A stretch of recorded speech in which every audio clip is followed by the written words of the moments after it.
warahmatullahi wabarakatuh. Halo, selamat malam teman-teman di Zoominar kita malam ini. Kembali lagi dengan aku, Karisma Mega Saputri, selaku host yang akan nemenin teman-teman semua di Zoominar kita malam ini dengan topik Mahir Analisa Rasio Keuangan Bisnis Kuliner. Gimana sih cara menentukan langkah bisnis ke depannya dari analisa laporan keuangan dan margin profit yang ideal untuk bisnis kuliner itu sebenarnya berapa sih? Nah, kita akan kupas tuntas nih dengan dua speaker spesial kita malam ini. Yang pertama ada Pak Agung Haryadi, mentor dan juga konsultan scale up untuk bisnis F&B. Dan speaker kedua kita ada Pak Yuda Oki Pratama selaku CEO dari delegasi. Dan tak lupa juga di sesi akhir nanti Ima akan bagi-bagiin hadiah spesial untuk teman-teman semua, yaitu berupa saldo e-wallet untuk 3 orang yang sudah berhasil menjawab kuis Ima di sesi akhir. Selain itu juga ada hadiah spesial loh dari delegasi di akhir Zoom untuk semua peserta yang udah mau ikutan sampai akhir. So pastikan teman-teman untuk stay tune di Zoominar kita sampai akhir ya. Oke, sebelum Imam mulai, aku mau nginfoin teman-teman juga nih, mungkin di sini ada yang laporan keuangannya masih belum rapi, atau laporan keuangannya masih mut-mutan, kadang ada, kadang enggak. Padahal laporan keuangan itu penting banget loh teman-teman, untuk bisnis kita bisa ngambil keputusan yang tepat. Nah, daripada pusing bikin laporan keuangan sendiri, teman-teman bisa langsung cobain jasanya delegasi, ya bisa langsung dapetin laporan keuangan yang akurat tanpa ribet. Cukup dengan foto nota belanjanya aja, teman-teman bisa langsung dapetin laporan keuangan plus analisa bisnisnya. Buat yang penasaran, nanti kita akan bisa langsung kunjungi Bitly Dele11 untuk dapetin info lebih lanjutnya ya. Oke, tak perlu berlama-lama lagi, mari kita mulai seminar kita malam ini dengan pembicara pertama kita, yaitu Pak Agung. Halo Pak Agung. Halo, oke. Suara saya kedengaran jelas nggak ya? Oke, sudah Pak. Pak Agung, gimana kabarnya Pak Agung, sehat? Oke, alhamdulillah sehat walafiat. Mbak Ima gimana kabarnya? Alhamdulillah sehat Pak, walaupun dari kemarin sudah hujan terus ya. Iya, Gitu. Oke, Pak oke. Agung, terkait Zoominar malam ini, memang seberapa penting sih Pak, kita sebagai pengusaha kuliner harus bisa menganalisa rasio keuangan? Mungkin saya pakai quotes atasan saya dulu ya. Pas dulu Boleh. masih kerja di salah satu perusahaan F&B maupun retail. Quotes-nya simple banget sampai hari ini melekat di kepala saya. Quotes-nya berbunyi retail is detail. Jadi intinya kalau kita pengen berbisnis retail ya F&B itu terutama F&B service ya. Itu kan industri retail artinya kita lagi menjual bahan baku, menjual bahan olahan kepada konsumen. Kalau kita tidak mempunyai pencatatan keuangan terutama ya yang detail ya.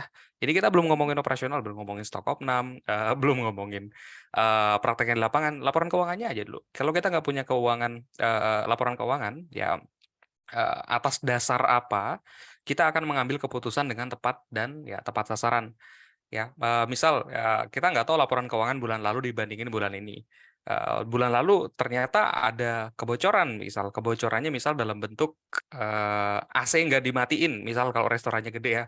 Nah, itu kalau nggak ada laporannya kan kita jadi nggak tahu, oh ternyata kemarin tuh bocor gara-gara AC-nya lupa dimatiin pas tutup, jadi muter terus. Ternyata keputusan yang diambil nggak tepat sasaran. Misal, oh ya udah ngurangin satu karyawan aja biar eee, profitnya gede. Tapi kan nggak nyambung ya. Nah inilah kemudian pentingnya laporan keuangan, supaya kita bisa mengambil keputusan sesuai dengan penyakit dalam tanda kutip ya, penyakit apa yang ada di dalam bisnis kita. Mungkin seperti itu kali ya, jadi buat bridging-nya hari ini. Oke, sampai AC dinyalain aja itu harus diperhitungkan ya Pak? Loh iyalah itu cost operasional ya.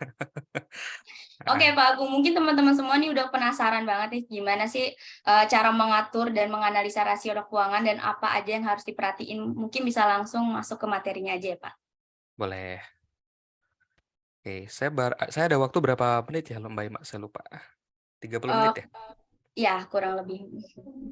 Oke, teman-teman sekalian, mmm, ini sorry, ini saya mana ya? Sebentar. Oh, ininya ya. Oke. Sorry teman-teman, kendala teknis sedikit. Oke, sip. Nah, kita mulai teman-teman, masuk ke materinya. Ini, buat teman-teman mungkin yang, udah sering, ikutan kelas saya atau sesi sharing saya, biasanya emang agak cepat speed-nya ya. Jadi saya sarankan kepada teman-teman kalau bisa sambil nyatet, karena saya biasanya agak ngebut ngejelasin dan biasanya kalau bawain materi sekitar 3 jaman, ini dikompres jadi cuma 30 menit. Jadi mungkin saya agak ngebut nih. Saya sarankan kepada teman-teman biar worth it nih ya. Udah investasi waktu nonton gitu ya malam-malam, saya pengen teman-teman belajarnya jadi langsung nempelnya lama gitu ya di kepala langsung lalu bisa dipraktekin di bisnis masing-masing. Kalau bisa sambil nyatet, sambil ada pulpen, notes gitu ya. Karena ya kalau berdasarkan riset dari Harvard maupun Oxford mengatakan ketika kita belajar sambil mencatat versus kita belajar sambil ya udah lewat aja gitu ya. Level pemahamannya nanti akan sangat berbeda. Mungkin itu aja teman-teman ya. Oke, sekarang kita mulai teman-teman. Tapi sebelum kita masuk ke materinya, perkenalan diri dulu. Mungkin di sini teman-teman ada yang nggak tahu saya. Ini Mas Agung siapa sih ya? Apa prestasinya ya kira-kira? Nah ini teman-teman background pendidikan saya dulu di School of Business and Management di ITB. Lalu karir entrepreneurship dari tahun 2012. Jadi berbisnis udah kurang lebih sekitar 10 tahunan ya teman-teman. Salah satu prestasi yang mungkin pengen saya highlight adalah ya dulu pernah berbisnis dari nol, membangun bisnis dari nol, lalu kemudian dijual bisnisnya melalui metode akuisisi ke PT Cita Rasa Prima Group. Kalau teman-teman tahu warung abnormal, bakso bujangan, nah saya menjual bisnis kuliner saya kepada mereka dulu di tahun 2018. Lalu saat ini berbisnis lagi, Martabak Kang Pandan, ada cabang outlet mandiri dengan revenue 5,5 miliar per tahun, lalu cabang kemitraan di 16 cabang aja dalam waktu 1 tahun. Lalu saat ini juga berprofesi sebagai consultant ya teman-teman, independent consultant aja untuk bisnis-bisnis F&B yang membutuhkan dalam tanda kutip pertolongan ya. Lalu co-founder ya untuk komunitas seperti yang teman-teman lagi ikutin kegiatannya, ini adalah salah satu komunitas yang saya inisiasi juga bareng sama partner. Oke, mungkin seperti itu aja ya, singkat aja profil saya. Nah, sekarang teman-teman kita masuk ke materi kelasnya. Ini adalah hal yang akan kita pelajarin selama kurang lebih ya 30 menit ke depan. Ada bab 1, bab 2, dan bab 3. Bab 1 kita bakal belajar soal 3 jenis laporan keuangan dan fungsinya. Yang bab 2 nanti kita bakal belajar soal contohnya ya. Contoh laporan keuangan dan gimana cara bacanya. Lalu yang bab 3 nanti saya akan sampaikan ketika laporan keuangan itu hadir di hadapan kita, ini rasio-rasio apa aja yang harus kita perhatikan dan ya mungkin lampu merahnya ya. eh, apa aja yang harus apa namanya kita perhatikan biaya-biayanya, pos pengeluarannya, lalu kemudian dari situ solusi apa yang bisa kita ambil. Nah mungkin seperti itu teman-teman. Ini kita mungkin agak cepat aja. Saya takutnya agak molor, jadi mungkin saya agak cepat aja. Bab 1 kita mulai. Oke teman-teman, ini adalah tiga jenis laporan keuangan. Jadi ada income statement, balance sheet, dan cash flow statement. Jadi simpelnya kalau income statement itu ngomongin soal laba rugi. Untung rugi, udah itu aja yang diomongin sama laporan laba rugi. Ya, kalau balance sheet dia ngomongin soal harta kita ada berapa. Ya, rumusnya harta sama dengan utang plus modalnya. Utang tuh berarti kalau kita menggunakan ya hutang untuk mendanai bisnis kita.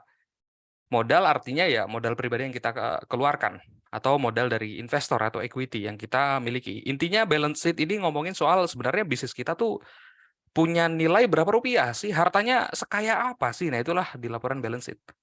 Lalu ada cash flow statement, ini ngomongin soal uang masuk dan uang keluar aja ya, nggak ngomongin soal laba rugi ya. Dia ngomongin soal uang keluar uang saldo awal bulan berapa, saldo akhir bulan berapa, udah gitu aja. Jadi nggak ada ngomongin soal ini untung apa enggak. Di cash flow statement nanti analisanya cuma soal harusnya sih saldo awal bulan lebih kecil daripada saldo akhir bulan. Supaya apa ya? Supaya surplus. Kalau minus kan berarti defisit ya, artinya uangnya berkurang. Nah, inilah teman-teman 3 laporan keuangan yang penting banget untuk kita miliki. Simple ya. Ini saya harap cukup mudah dipahami. Saya ulangin, income statement itu hubungannya sama laba rugi. Untung apa enggak bisnisnya. Kalau dihitung-hitung pakai ya semua pos ya, mulai dari income dikurangin pengeluaran, kemudian terbitlah EBITDA-nya berapa, itulah kemudian income statement. Yang kedua, laporan keuangan itu adalah balance sheet. Ngomongin soal ya hartanya ada berapa. Ya. Ini kenapa balance sheet harus kita miliki ya, one day kalau kita mau jual bisnis kita dalam tanda kutip ya, atau mau mendatangkan investor gitu ya, itu balance sheet harus punya. Lalu yang terakhir ada cash flow. Cash flow statement di sini adalah fungsinya untuk yaitu tadi untuk memberitahukan sebenarnya posisi arus kas kita itu ada berapa, sehat apa tidak. Gitu ya. Kepada narasumber kita kata 2003 nanti akan menghadapi resesi. Oke, oke pertanyaannya dari Mbak Intan, terima kasih banyak, cukup panjang ya. Pertanyaannya saya mau izin untuk selesaikan dulu. Habis ini saya pengen bertanya dulu soalnya kepada teman-teman peserta. Saya mau izin kepada teman-teman untuk ini udah ya, ini simple kira-kira seperti ini bab 1. Income statement, balance sheet, cash flow. Income statement, balance sheet, cash flow. Income statement intinya buat laba rugi, balance sheet buat mengetahui harta kita, cash flow itu buat ngasih tahu sebenarnya uang kita ada berapa. Ya, karena profitnya berapa versus duitnya dipegang berapa kan beda. Gitu ya. Nah, teman-teman sekalian, saya pengen ngasih kuis. Nah, silahkan teman-teman jawab di kolom chat ya, benar atau salah. Oke ya. Nah, pertama ini nih, pernyataan pertama nih. Oke ya, jika kita sebagai pengusaha nih ya menerima dana investasi. Oke, artinya ada investor masuk lalu membeli saham kita, equity. Maka seluruh laporan keuangan yang tadi 3 itu akan berubah. Nah, pernyataan ini benar atau salah? Silakan tulis di kolom chat. Benar dari Pak Ferdiansyah, terima kasih. Salah dari Bu Kendis.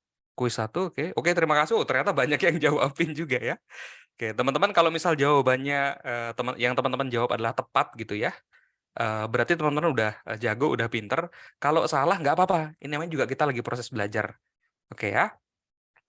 Ada yang jawab tidak, ada Bu Lucy, ada Kak Egi, ada Pak Imam, ada Pak Damas, ada Bu Siti, ada banyak banget yang jawabin. Ada Pak Bahtiar ya. Terima kasih teman-teman udah bantu jawabin.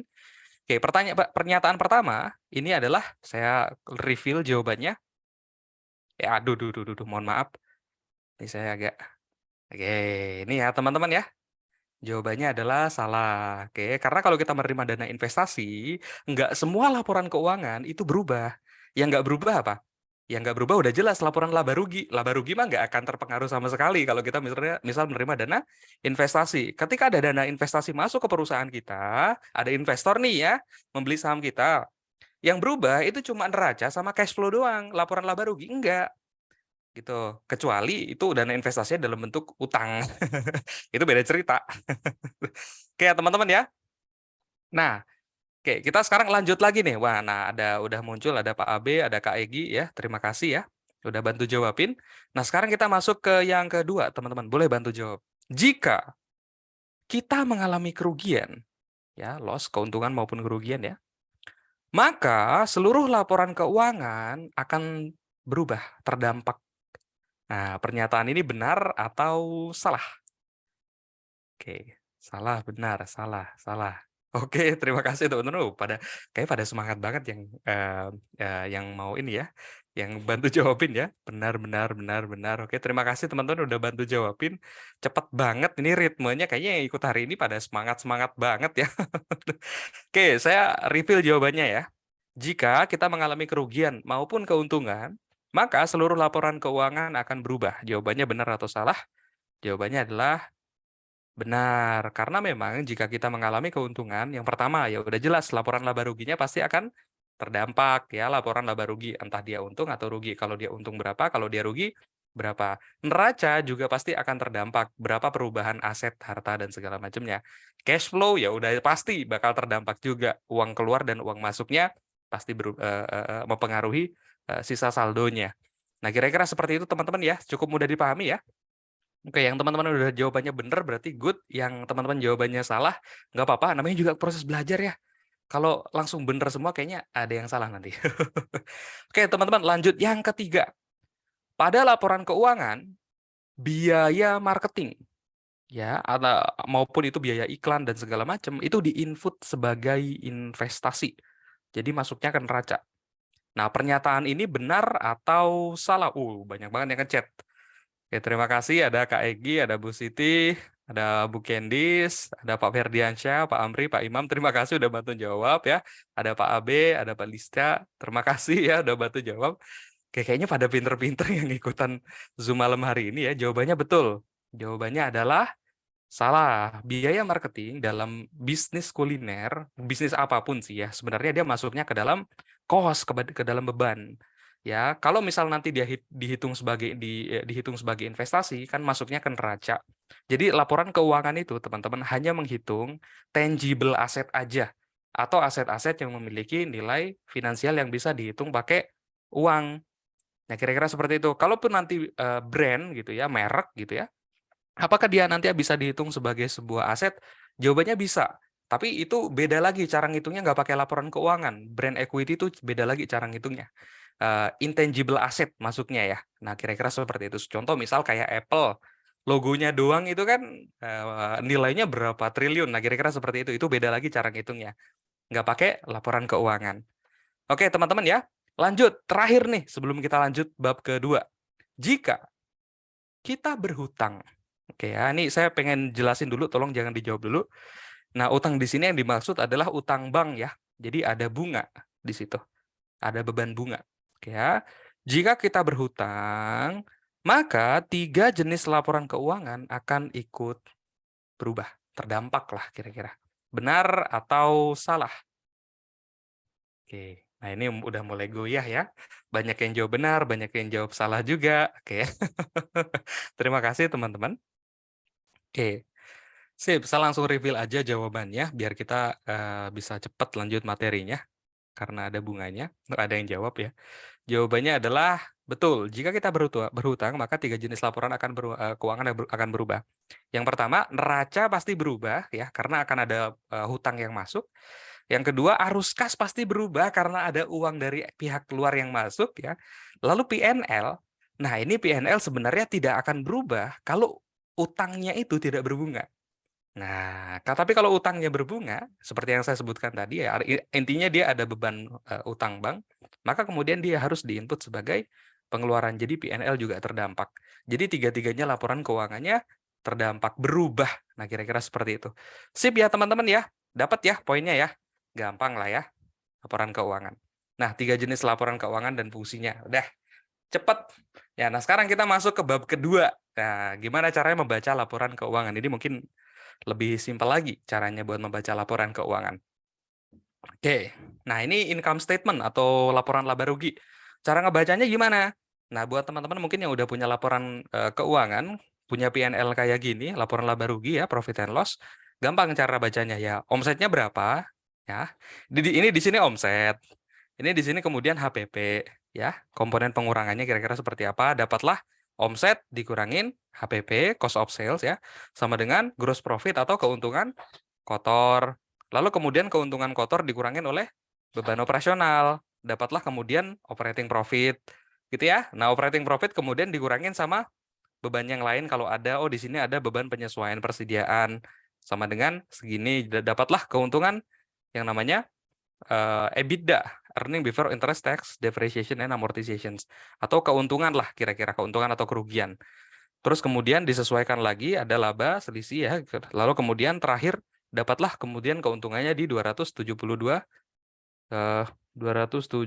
juta. Jadi di sini kita bisa simpulkan, omsetnya di 1 miliar rupiah, keuntungan hasilnya paling terakhir, paling bawah, itu di 272 juta rupiah. Gampang ya? Ini kira-kira laporan laba rugi, kira-kira seperti itu aja. Bisa di zoom lagi nggak Kak gambarnya? Oke, bisa sih ya sebentar ya. Nah kira-kira seperti ini ya teman-teman ya. Kok balik lagi? Nah kira-kira seperti ini. Jadi kita cara bacanya kayak gitu, laporan keuangan. Ini buat PNL, kan laporan keuangan ada 3. Nah ini yang pertama ya, laporan laba rugi. Jadi kita lihat dulu omsetnya berapa di sini.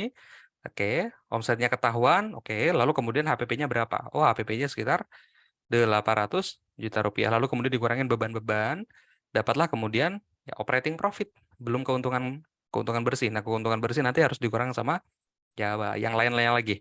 Lalu kemudian dapat profit akhirnya paling bawah. Dari sini kita bisa simpulkan profitabilitas perusahaannya dari periode. Kalau di sini sih periodenya tanggal 1 Januari sampai 31 Januari. Jadi periodenya 1 bulan, omsetnya 1 M, keuntungan bersihnya 200-an juta. Berarti lumayan bagus, lumayan sehat. Oke ya. Sip. Gampang ya teman-teman ya buat baca laporan keuangan kayak gini ya. Nah, sekarang kita lanjut lagi. PNL itu apa ya? Dari Bu Nanda. PNL itu profit and loss, laba rugi keuntungan, keuntungan atau kerugian. Nah, yang teman-teman kedua adalah laporan laba rugi. Laporan laba rugi. Yang kedua ini adalah laporan terkait balance sheet atau neraca dalam bahasa Indonesia. Jadi buat teman-teman mungkin yang baru gabung, neraca itu cuma ngasih tahu aja harta kita ada berapa. Udah, itu doang. Nah, harta itu terdiri dari dua komponen, utang sama modal. Dah itu aja. Jadi misal teman-teman ada investor yang masuk gitu yang mau membeli bisnis teman-teman ya, entah itu sekian persen kepemilikan atau 100% kepemilikan. Yang pertama kali dilihat bukan profitnya, yang pertama kali dilihat adalah hartanya. Makanya balance sheet itu harus kita miliki, terutama kalau kita pengen scale up ya. Ya, di sini komponen penyusunnya cuma dua, utang sama modal. Harta sama dengan utang plus modal. Dah itu aja. Harta itu dibagi dua lagi. Ada aset lancar sama aset tidak lancar. Kalau aset lancar itu dalam bentuk saldo, biasanya kas, piutang, gitu-gitu. Nah, kayak gini nih. Ya, teman-teman ya, ini mungkin saya zoom dulu supaya lebih gampang dilihat oleh teman-teman sekalian. Oke ya. Nah, di sini kemudian asetnya itu ketahuan, oh ternyata asetnya ada dalam bentuk piutang, surat berharga, lalu ada kas. Nah, ini total-totalnya ada di 14 miliar rupiah. Ini ya, hartanya ya. Harta lancarnya. Lalu ada harta tidak lancar. Harta tidak lancar itu apa? Nah, contoh kendaraan, mesin, peralatan, ya gitu-gitu. Ini di angka 1,2 miliar. Nah, kemudian dapatlah total hartanya itu adalah 15 miliar rupiah. Nah, sekarang kan pertanyaannya hartanya ini berasal dari mana? Lebih banyak utang atau lebih banyak modal? Nah, itulah yang kemudian yang nanti akan dipertimbangkan oleh investor, terutama kalau investornya investor besar. Nah, teman-teman, saya slide-nya kok hilang ya? Nggak hilang lah ya, ini bisa kelihatan lah ya. Aman ya. Lalu ini masih laporan neraca ya. Nah, di sini kita bisa lihat, oh ternyata dari 14 miliar total hartanya, oke, 6 miliarnya itu dalam bentuk utang. Oke ya, dalam bentuk hutang. Nah, utangnya apa ada? Oh, ternyata ada utang usaha, ada utang PPN, atau ada utang PPH, pajak ya. Lalu ada utang penerimaan di muka. Nah, dapatlah kemudian utang jangka pendek. Lalu kemudian ada utang jangka panjang. Jadi perusahaan ini berutang sebesar 250 juta. Jadi total hutangnya ada di 6 miliar rupiah. Jadi kalau tadi kita lihat, oh 15 miliar adalah valuasi bukunya. Ya, neracanya kira-kira 15 miliar hartanya. Nah, 15 miliar ini terdiri dari 6 miliar hutang. Sisanya berarti harusnya adalah modal. Nah, itu teman-teman ya. Oh, ternyata ada modal. Ada pemilik menyetorkan sebesar 2 miliar. Ada laba ditahan 1 miliar. Ada likuiditas saldo 900-an juta. Dan lain-lain, dan lain-lain. Lalu kemudian dapatlah harta modal pemilik itu dalam bentuk rupiah. Kalau dirupiahin sekitar 8,7 miliar. Jadi total utang plus harta itu harus balance. Namanya juga balance sheet ya. Jadi harta harus sama dengan utang plus modalnya. Dah, simple. Kira-kira seperti itu. Oke ya, nah itu fungsinya neraca cuma buat memberitahu seperti itu. Kapan neraca ini harus dipakai? Ya setiap bulan harus kita pakai ya. Artinya harus kita analisa. Tapi neraca itu akan sangat berfungsi sekali untuk teman-teman nantinya, terutama ketika kita pengen mengundang investor masuk. Karena yang pertama kali dilihat oleh investor bukan laporan laba ruginya, yang pertama kali dilihat oleh investor adalah ya book value-nya si neraca ini. Kalau misal teman-teman kayak saya misalnya di tahun 2018, saya menjual bisnis saya ke PT Cita Rasa Prima tuh, grupnya Warung Abnormal dan kawan-kawan. Nah, itu saya bersyukur banget waktu itu laporan keuangan saya rapi. Jadi ketika kesempatan untuk diakuisisi itu datang, ya saya udah siap. Ini loh laporan keuangannya, silahkan cek. Nah, seperti itu teman-teman ya. Itu pentingnya tuh buat neraca. Lalu yang kedua, yang ketiga, yang terakhir ini adalah laporan terkait cash flow. Oke ya, nah cash flow di sini berarti adalah cuma memberitahu saldo awal bulan berapa, saldo akhir bulan berapa. Nah, ini kira-kira ya. Jadi saldo awal dia di 7 miliar di sini. Saldo akhir bulannya di 8 miliar. Terus kenapa bisa berubah? Oh, ternyata ada kenaikan kas. Nah, kenaikan kasnya disebabkan oleh apa? Oh, disebabkan oleh aktivitas operasional usaha. Udah gitu doang. Gitu doang simpel. Jadi uang masuk berapa, uang keluar berapa. Lalu kemudian harta uang terakhirnya di akhir bulan itu ada berapa. Nah, kita lihat dari periodenya, ini kan periode tanggal 1 sampai tanggal 31 Januari. Jadi 1 bulan periodenya. Dah, simpel. Ya, cash flow statement tuh nggak ngomongin soal laba rugi. Cash flow statement tuh cuma ngomongin uang masuk, uang keluar, saldo akhir berapa. Udah itu doang, nggak ada hubungannya sama laba rugi. Dah gitu aja. Simpel ya teman-teman ya, mudah dipahami ya. Oke, laba ditahan dari Pak Bahtiar. Laba ditahan maksudnya bagaimana? Laba ditahan tuh maksudnya ada keuntungan dari perusahaan yang kemudian dimasukkan ke dalam harta. Jadi nggak langsung dibagi-bagi. Jadi kemudian dipakai lagi dananya mungkin untuk kebutuhan ekspansi atau kebutuhan marketing atau apapun yang nanti memang tujuannya untuk ya diputar lagi dananya. Itu namanya laba ditahan. Oke, sip. Sip ya, selesai ya. Saya harap ini penjelasannya nggak terlalu cepat ya. Bab 1 udah selesai, bab 2 udah selesai. Nah, sekarang adalah pembahasan terpenting dari sesi sharing hari ini, yaitu adalah pembahasan terkait financial ratio. Dari Kak Egy, Kak bisa dibagi materinya, bisa nanti saya bagikan materinya di grup ya, buat teman-teman mau belajari ulang. Ini kan juga direkam, nanti kayaknya bakal diupload di YouTube-nya pengusahakuliner.id. Oke, teman-teman, kita sekarang masuk ke pembahasan bab ketiga ya. Go to document. Nah, ini ya, financial ratio. Nah, saya langsung bahas aja rasio. Gimana sih caranya kita menganalisa laporan keuangan ya supaya nanti teman-teman juga bisa langsung praktekin gitu ya. Nah, ini adalah laporan keuangan bisnis saya sendiri, Martabak Kang Pandan, tapi periodenya di 2020. Ya, saya sengaja pakai data lama. Soalnya ya kalau sekarang nanti sensitif ya, nanti malah dikejar orang pajak. Kalau yang ini udah selesai pajaknya, jadi gampang saya share juga berani. Oke teman-teman ya ini adalah laporan laba rugi bisnis saya di tahun 2020 bulan Agustus. Oke, nah kalau dari sini teman-teman kita bisa lihat, oh ternyata omset saya di satu cabang itu di 103.500.000-an. Oke, seratusan juta lah omsetnya. Lalu kemudian ada total komisi.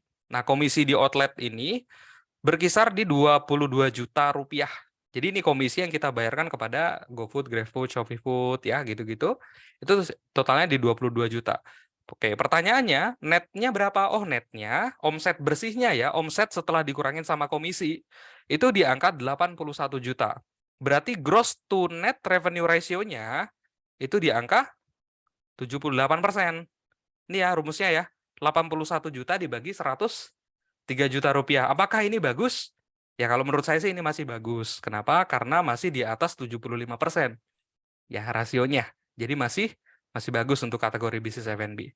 Oke ya, file Excel-nya juga kakak dibagikan. Oke, siap. Nanti saya bagikan file Excel-nya.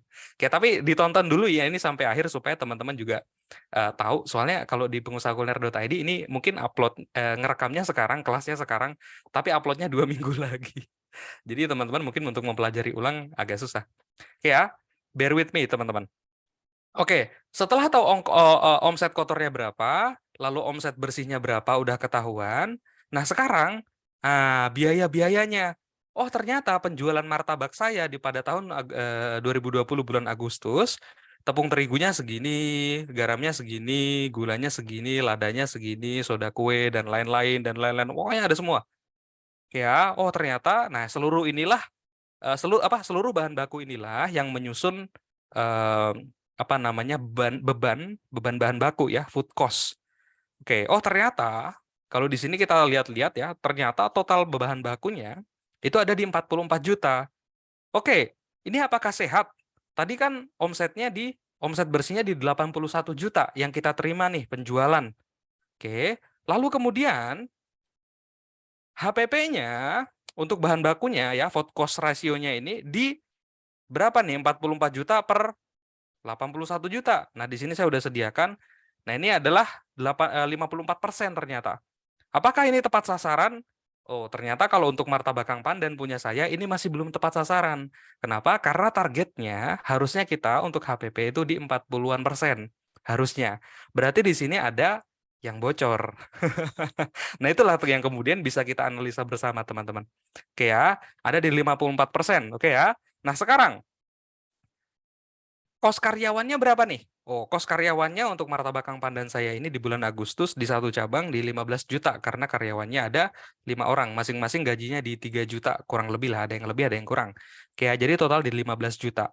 Oke, employee itu cost ratio-nya berapa? Nah, ini juga harus kita cari tahu. Oh, ada di 18%.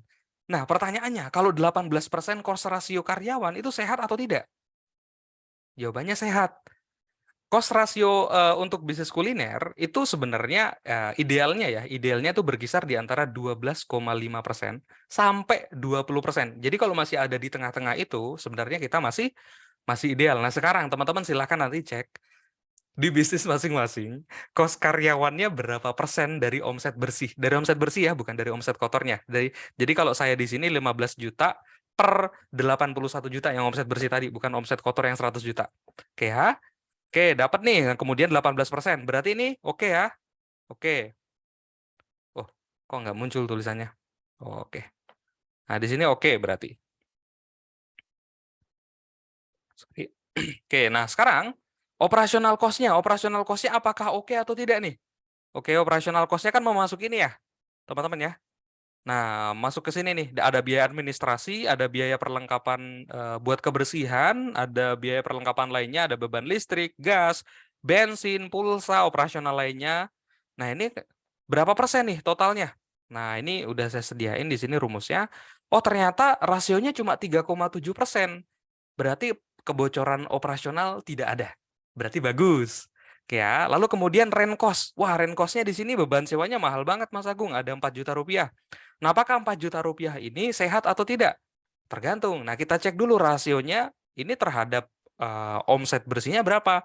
Oh, ternyata setelah dihitung 4 juta per 81 juta itu di angka 4,9%.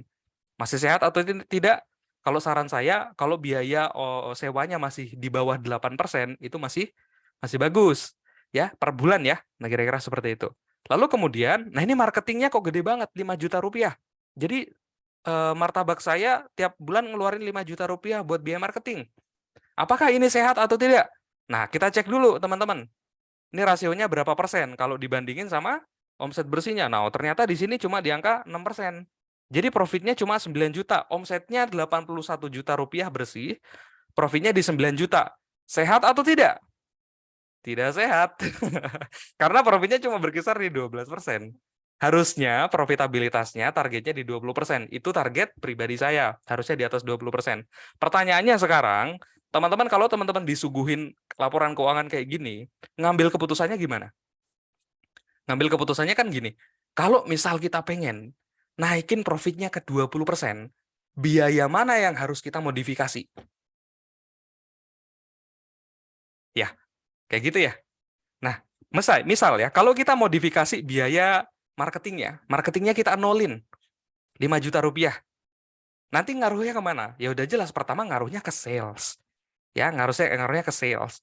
Yang kedua, kalau biaya marketingnya tidak dikurangin, kalau biaya marketingnya dikurangin, nanti apakah memang benar akan naik ke 20%? Oke. Ada yang jawab, Pak Ferdiansyah kurangin beban karyawan. Ada Bu Kendis, terima kasih. Marketing and bahan. Oke, ada lagi Bu Ilvani Nurul, kasihan karyaku. Oke, terima kasih teman-teman ya. Oke, nah dari sini sebenarnya kita bisa analisa teman-teman ya, bahwa apa sih biaya yang harus kita kurangin supaya profitnya ini, kan targetnya yang penting ini naik ya. Yang penting ini naik ke 20%. Naik ke 20%. Pertanyaannya, supaya ini naik ke 20%, caranya gimana? Nah, sekarang kita cek dulu. Oh, employee cost ratio-nya baik kok, sehat, oke. Operational cost-nya apakah oke juga? Oke, bagus. Karena cuma 3,7%. Rent cost-nya cuma 4,9%. Apakah bagus? Bagus.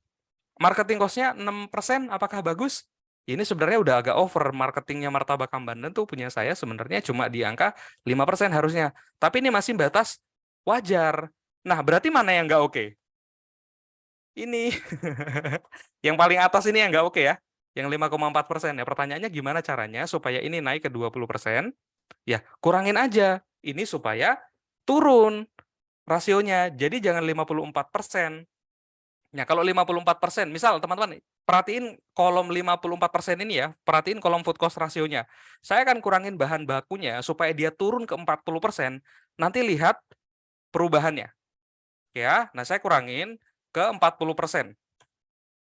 Oke, saya kurangin ke 40% ya, jadi 44%. Nah, profitnya, nah sekarang naik ke 23%. Profitnya dari tadi 9 juta naik ke 18 juta. Jadi, dari kesimpulan ini, oh pertama, budget marketing nggak usah dikurangin, digenjot aja supaya lebih efisien. Yang kedua, cost karyawan nggak usah dikurangin. Karena memang nggak, kalau dikurang-kurangin juga nanti malah jadi kualitasnya bisa jadi turun. Oke ya. Nah, rent cost atau biaya sewa perlu dikurangin nggak? Ya udah nggak bisa dikurangin, masa kita pindah tempat? Berarti PR terbesarnya ada di food cost. Makanya teman-teman kalau kita ngambil keputusan atau kesimpulan itu harus berdasarkan data yang ada. Nah, kalau dari sini kita udah kurangin nih. Tadi food cost-nya di angka 53%, sekarang kita turunin ke 44%. Kalau food cost-nya di angka segitu, profitnya naik signifikan dari 9 juta ke 18 juta.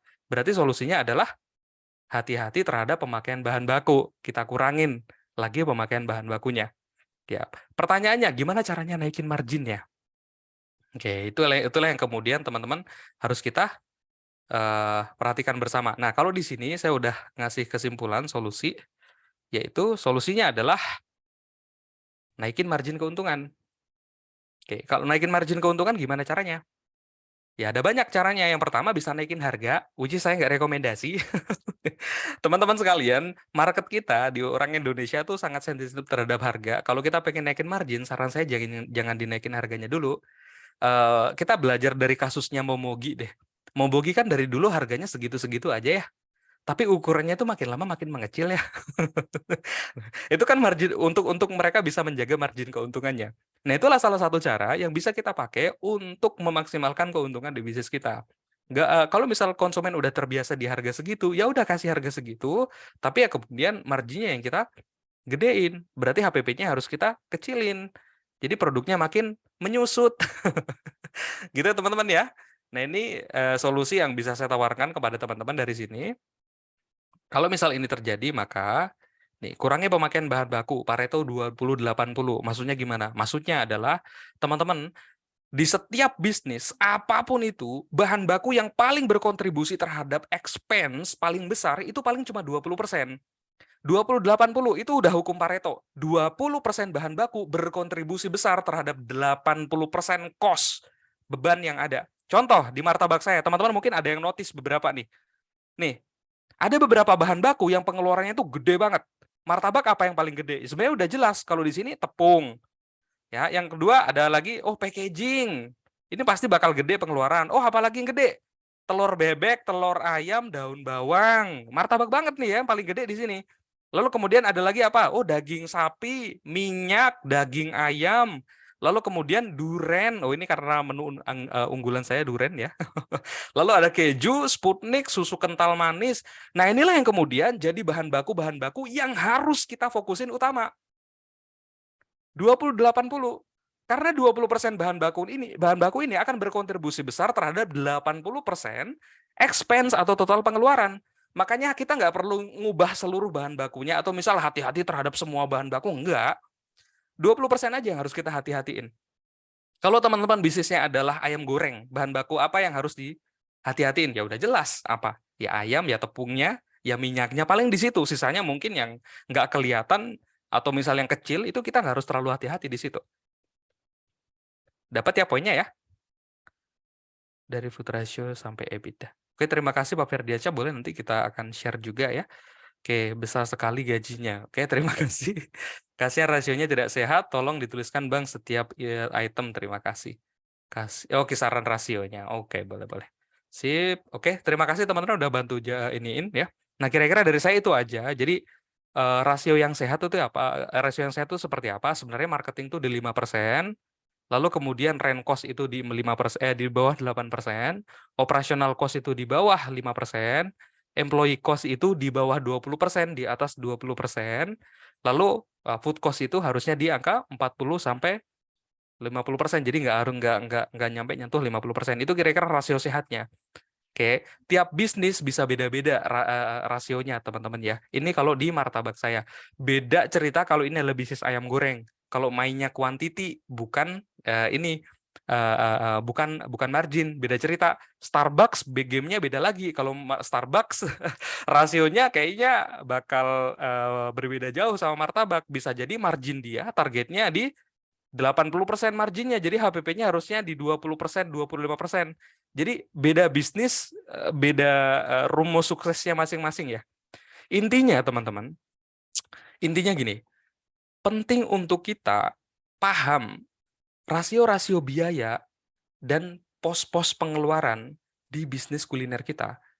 Karena dari situ kita bisa mengontrol, ternyata bisnis saya itu bocornya di mana. Jangan sampai kita ngambil keputusan yang tidak tepat. Contoh, kita mau naikin keuntungan dari 9 juta ke 18 juta. Caranya adalah ngurangin karyawan. Caranya adalah ngurangin cost marketing. Padahal kalau cost marketing dan cost karyawan dikurangin, itu nanti nggak akan berdampak signifikan terhadap profitabilitas. Padahal kalau cost karyawan dan marketing dikurangin, jangan-jangan omsetnya malah jadi turun. Nah, seperti itu teman-teman ya. Jadi rasionya diperhatikan. Nah, kira-kira seperti itu dari saya. Makanya penting banget untuk kita punya laporan keuangan supaya kita bisa mengambil keputusan yang tepat sasaran, supaya bisnis kita bisa mengejar profitabilitas. Kecuali ya teman-teman ya. Di sini memang teman-teman nggak mengejar, nggak mau nggak mau profitnya gede-gede, ya nggak apa-apa saya profit cuma 9 juta aja. Nggak apa-apa saya food cost-nya di angka 54%. Emang targetnya segitu kok, karena lagi penetrasi pasar. Nah, kalau misal targetnya seperti itu, teman-teman pengennya seperti itu, oh ya berarti ya udah sesuai, udah tepat sasaran. Nggak ada yang harus dioptimalisasi. Makanya beda bisnis, beda target, beda strategi.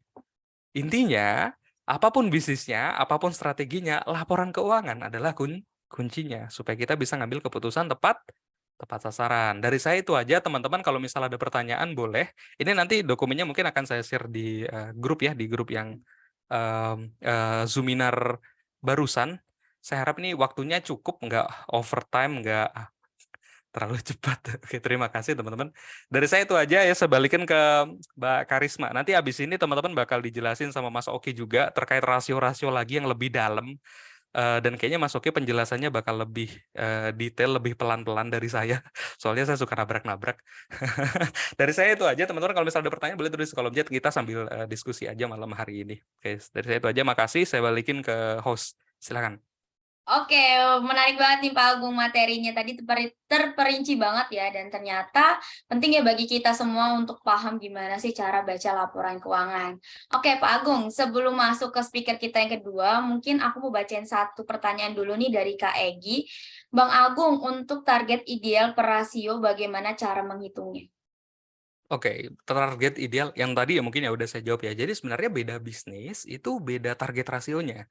Contoh kayak martabak saya sebenarnya target ideal untuk profitabilitasnya adalah pertama gross to net revenue ratio-nya atau omset bersihnya harusnya di angka 75%. Nah, tadi udah tercapai. Yang kedua, target operation cost-nya itu di angka 5%. Tadi udah tercapai di bawah 5%. Lalu rent cost-nya atau sewanya di bawah 5%. Tadi juga udah tercapai. Lalu target untuk karyawannya itu di bawah 20%. Tadi udah tercapai. Lalu kemudian target untuk biaya marketingnya, itu di angka di bawah 5%. Tadi agak nyerempet ke atas sedikit, tidak tercapai di atas 6%, berarti kurang bagus. Tapi kurang lebih bagus lah. Lalu EBITDA-nya itu cuma harusnya targetnya di 20%. Tapi tadi tercapai cuma 12,5%. Nah, ternyata setelah ditelisik, problem terbesarnya ada pada marginnya. Omsetnya gede, di angka 78 juta, tapi profitnya cuma 9 juta. Pertanyaannya, kok bisa? Nah, kemudian setelah ditelisik kan ternyata marginnya terlalu tipis ya. Artinya marginnya tidak sesuai, tidak tepat sasaran. Harusnya tuh target HPP-nya kan di 40%. Bocor 10%. Bocor 10%-nya naik ya. Berarti harusnya tuh misal bebannya targetnya di 36 juta, naik jadi 54 juta. Bocor 10% tuh. Nah, tapi kan dari situ kan kita bisa ngelihat ya, bocor 10% aja perbedaan profitnya itu tinggi dari 9 juta ke 20 dari 9 juta ke 18 juta, 2 kali lipat. Nah, itu kalau martabak. Kalau teman-teman bisnisnya adalah coffee shop, kayaknya marginnya jangan di 40% deh. HPP-nya jangan 40% deh. Kayaknya harus lebih kecil lagi HPP-nya. Misal di 20% atau 30%, terutama kalau bisnis kopi, minuman gitu ya. Jadi beda bisnis, beda target. Yang paling penting adalah apapun bisnisnya, apapun strategi yang mau dipakai, tetap laporan keuangan harus menjadi dasar penetapan pengambilan keputusan. Ya, terutama PNL atau laporan laba rugi yang tadi kita bedah bareng-bareng. Itu yang kemudian akan jadi kompas seorang pengusaha. Kayak kira-kira seperti itu. Oke, mungkin Kak Egi bisa langsung tulis nih mana yang ideal dan sehat untuk laporan keuangan bisnisnya Kak Egi ya. Oke, sekarang aku mau undang speaker kita yang kedua nih, ada Pak Oki langsung dengan CEO dari delegasi. Halo Pak Oki. Halo, halo malam Mbak Imam. Halo malam. Apa kabar Mas? Baik, baik, baik. Apa kabar? Oke. Baik, Alhamdulillah. Pak Oki, tadi kan kita nih sudah dengar penjelasan dari Pak Agung ya terkait laporan keuangan dan rasio-rasio bisnis kuliner. Nah, menurut Pak Oki nih, rasio mana sih yang paling penting untuk bisnis kita yang harus dijaga supaya nggak keluar dari batasnya? Ada beberapa lah, nanti saya share ya. Jadi sebetulnya yang dijelasin Mas Agung itu kurang lebih garis besarnya itu, tapi mungkin saya ada sedikit tambahan selain yang tadi udah diceritain Mas Agung. Oke, bisa langsung kita masuk materi aja ya Mas Oki, karena aku juga nggak Boleh, penasaran boleh. nih apa aja yang harus kita perhatiin dan kita jaga. Oke, sebentar ya. Oke. Udah kelihatan ya? Oke, sudah kelihatan Mas Oki, boleh silahkan dipresentasikan. Ya, jadi mungkin sebelum masuk ke materinya, kalau tadi beberapa mungkin belum kenal Mas Agung, apalagi saya gitu ya. Jadi pasti lebih banyak yang nggak kenal. Sebelumnya kenalin, nama saya Oki Pratama, jadi panggilannya Oki. Jadi sekarang sebagai co-founder dan CEO dari startup yang namanya Delegasi. Nanti mungkin di belakang saya kenalin ya Delegasi itu apa. Kalau dari sisi background sendiri, saya pernah ambil sekolah bisnis ya di Amerika di MIT beberapa tahun yang lalu. Terus sebelum memulai Delegasi, saya pernah di perusahaan peer-to-peer lending, jadi terkait fintech sebagai senior VP Business dan Operations. Nah, mungkin saya langsung aja. Jadi selain yang terkait rasio keuangan penting, jadi saya mau share ada 2 rasio lagi yang perlu diketahui terutama untuk bisnis baru atau pebisnis yang masih pemula ya. Jadi yang pertama, dan ini sebetulnya nggak benar-benar muncul di laporan keuangan. Jadi yang pertama itu ada namanya fixed cost. Jadi ini kalau dicari ini adanya di Labarugi tapi nggak akan nemu nih. Beneran ada kata-kata fixed cost gitu nggak ada yang nemu. Nah, mungkin sebelum saya bahas, mungkin ada yang ini dulu nggak? Pada udah tahu atau belum fixed cost itu apa? Mungkin itu dulu kali ya. Sebelum saya masuk terlalu detail ya.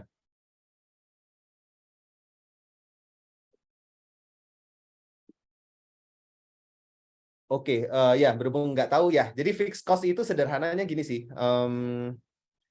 Nggak apa-apa kalau nggak tahu, sama-sama belajar. Jadi fixed cost itu adalah total biaya yang selalu selalu keluar nih sehari-hari atau dalam sebulan, terlepas dari jualannya berapa, terlepas dari omsetnya berapa.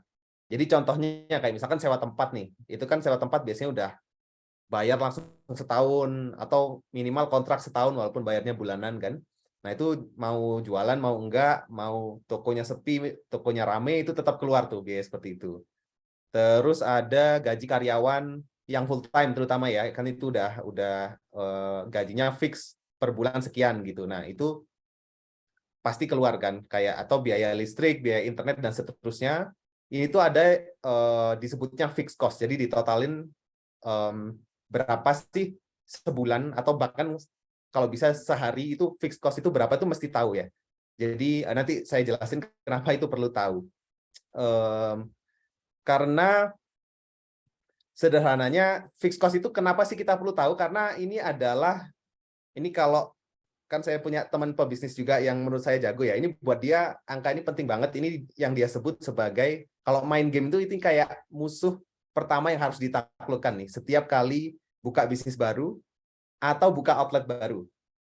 Jadi angkanya harus tahu dulu fixed cost saya ini berapa sih per bulan atau bahkan per harinya itu berapa gitu ya. Kenapa itu perlu tahu? Karena yang pertama, semakin besar fixed cost-nya, semakin besar risiko suatu bisnis itu untuk gagal. Kenapa kayak gitu? Sederhananya kan gini ya, misalkan oke kita udah pasti katakanlah sewa, bayar gaji karyawan, apa segala macam, keluar sebulan 20 juta gitu. Kalau bisnisnya omsetnya di atas marginnya di atas 20 juta itu oke lah. Kita pasti bisa mampu bayar karyawan dan lain-lain. Tapi kalau ternyata karena satu dan lain hal, apalagi mungkin sekarang mulai masuk masa resesi dan segala macam, ternyata omsetnya turun, artinya yang fixed cost-nya tinggi ini yang akan paling terdampak ya, paling berisiko untuk bisnisnya tidak bisa bertahan. Nah, makanya poin keduanya, poin keduanya salah satu tips ini yang kemarin saya sempat ngobrol sama Chef Ken namanya, jadi beliau kayak ahli, dia chef lulusan Master Chef, jadi ahli di dapur lah ya, terkait food cost dan lain-lain, termasuk pengelolaan restoran. Jadi ini mungkin sedikit tips buat menghadapi resesi salah satunya, atau walaupun nggak resesi pun ini juga tipsnya applicable ya, yaitu sebisa mungkin geser biaya-biaya yang memungkinkan itu jadi variable cost. Nah, ini kayak dia kasih contoh gini kan, pengusaha biasanya ini idealis ya, idealis dalam artian oh ya saya pengen bikin lapangan pekerjaan sebanyak mungkin. Jadi kita rekrut karyawan sebanyak mungkin. Kalau bisa full time, jadi gajinya terjamin, kesejahteraan terjamin dan segala macam. Tapi suatu ketika misalkan kemarin kan ada COVID nih, tiba-tiba restoran harus tutup apa segala macam, akhirnya omset turun jauh, akhirnya harus lay off. Nah, atau bahkan kalau yang ngotot nggak lay off kan akhirnya harus nanggung kerugiannya. Nah, itu salah satunya tips yang dikasih Chef Ken waktu ngobrol kemarin adalah sebisa mungkin geser biaya-biaya itu menjadi variable cost gitu. Jadi fixed cost-nya sekecil mungkin. Ini bahkan kalau teman saya yang punya restoran, dia itu ngitung fixed cost itu per hari, sehingga dia tahu harus hire karyawan full time itu berapa. Nah, sisanya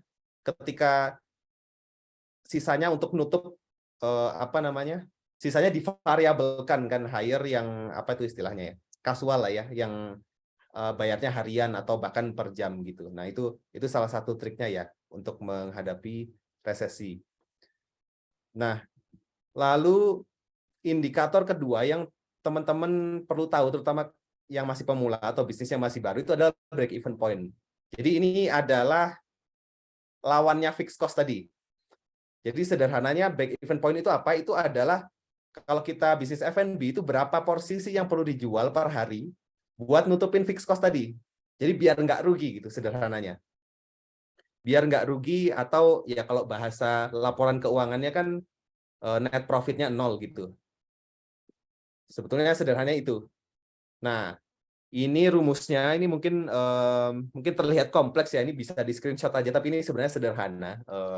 Nanti bisa ditiru lah. Ini mungkin kalau mau catat screenshot aja. Nah, ini mungkin saya langsung kasih contohnya ya. Jadi katakanlah misalkan teman-teman udah mengidentifikasi nih fixed cost-nya apa aja ya, sewa, karyawan, dan lain-lain, ternyata per bulan tuh habis 30 juta.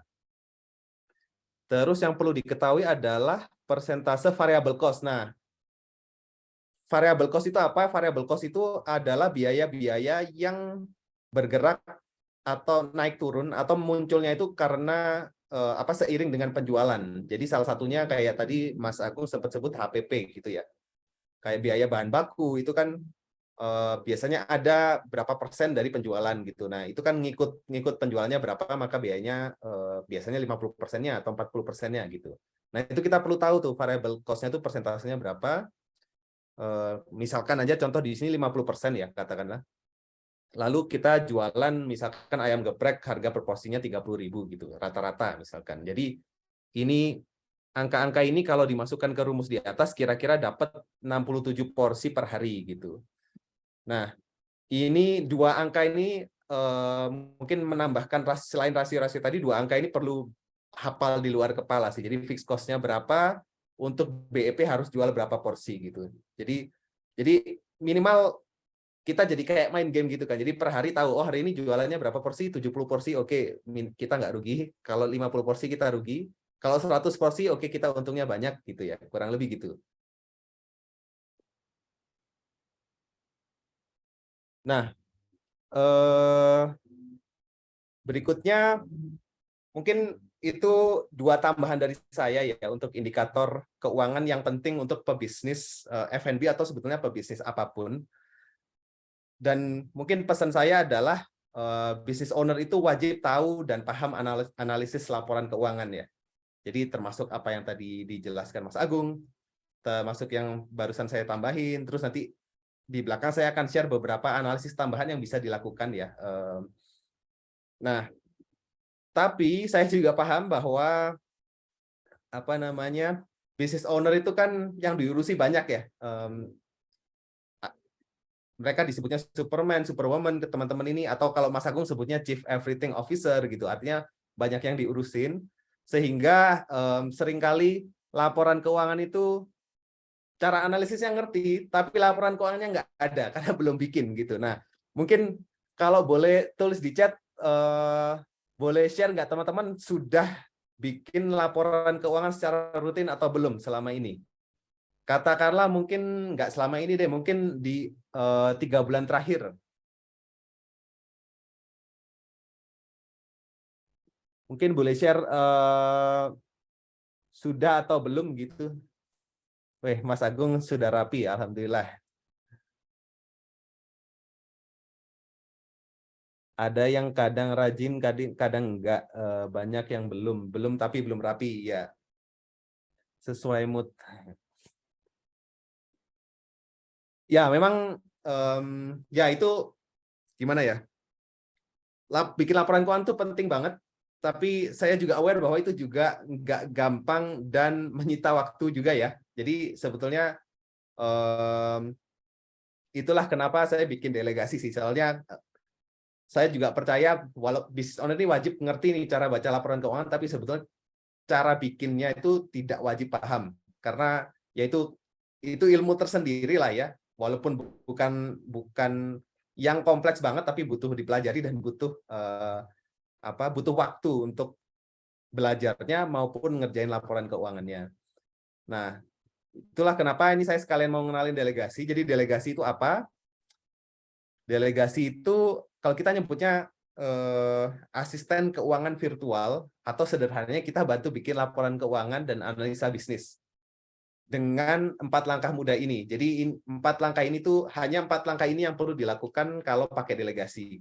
Jadi yang pertama, kalau pebisnis F&B itu cukup sekali di awal itu ngasih akses ke POS sama online delivery platformnya. Jadi itu cukup sekali aja, habis itu udah nggak perlu ngapa-ngapain lagi karena kita bisa tarik datanya otomatis. Lalu yang kedua, cukup kirim foto nota belanja. Kita pakai Telegram tiap hari ya, jadi segampang itu. Jadi misalkan habis beli sesuatu, misalkan tadi Mas Agung habis beli tepung, di foto aja notanya lalu diupload via Telegram, nanti yang disediakan oleh tim delegasi. Lalu yang ketiga, kirim mutasi rekening via Telegram juga, ini tapi cukup mingguan aja. Jadi tujuannya kenapa butuh mutasi rekening, karena biar laporan keuangannya itu pas ya, biar uang yang ada di laporan keuangan dengan uang sebenarnya itu sama. Karena seringkali ketika nggak dibandingkan, itu jadi ada yang miss aja. Kayak ada yang kelewat lah. Kita transfer tapi nggak ada notanya, jadi lupa dicatat dan segala macam. Nah, makanya yang ketiga ini perlu. Dan yang terakhir, kirim catatan stok opnam, itu cukup sebulan sekali. Nah, jadi hanya dengan langkah ini, jadi nggak perlu setiap malam nyatetin, baca nota, nyatetin satu-satu gitu, udah nggak perlu lagi, karena cukup setiap hari sebetulnya cukup upload nota doang sih. Mutasi rekening sama stok opnam kan cuma seminggu sekali, sebulan sekali gitu. Jadi sangat mudah sekali. Nah, ketika kita sebut akuntansi gitu ya, atau bantu bikin laporan keuangan, banyak orang menyalah artikan atau menyalahpahami delegasi itu kayak software akuntansi gitu ya. Mungkin teman-teman udah familiar software akuntansi di luar sana banyak. Nah, tapi sebenarnya delegasi itu beda. Jadi bedanya kalau software akuntansi itu kan perlu input sendiri. Sementara kalau di delegasi nggak perlu, karena ya cukup upload nota, lalu kasih akses POS sekali. Nanti dari kami yang langsung inputkan. Nah, lalu yang kedua, perlu rekonsiliasi rekening sendiri, atau bahkan nggak dilakukan sehingga nggak tepat kan laporan keuangannya. Nah, kalau di delegasi kita lakukan rekonsiliasi dengan rekening. Rekonsiliasi itu dibandingkan sederhananya, dibandingkan dengan rekening, terus dicari kalau ada bedanya, dipastikan laporannya itu termasuk di laporannya gitu. Nah, yang ketiga kalau software akuntansi, walaupun apa namanya sudah dibuat memudahkan, tapi tetap untuk pakainya itu perlu paham akuntansi dulu ya, untuk memakai dengan tepat. Makanya perlu belajar dulu, atau kalau nggak punya waktu untuk belajar, jadi harus rekrut akuntan gitu, yang mungkin biayanya minimal 5 juta per bulan. Nah, kalau dengan delegasi nggak perlu belajar akuntansi, dan juga tidak perlu rekrut akuntan. Jadi dan biayanya pun mulai dari cukup 1 juta per bulan. Itu langganannya ya. Nah, lalu apa aja sih contoh-contoh yang dihasilkan delegasi ya? Ini contoh saya coba share mungkin agak cepat ya.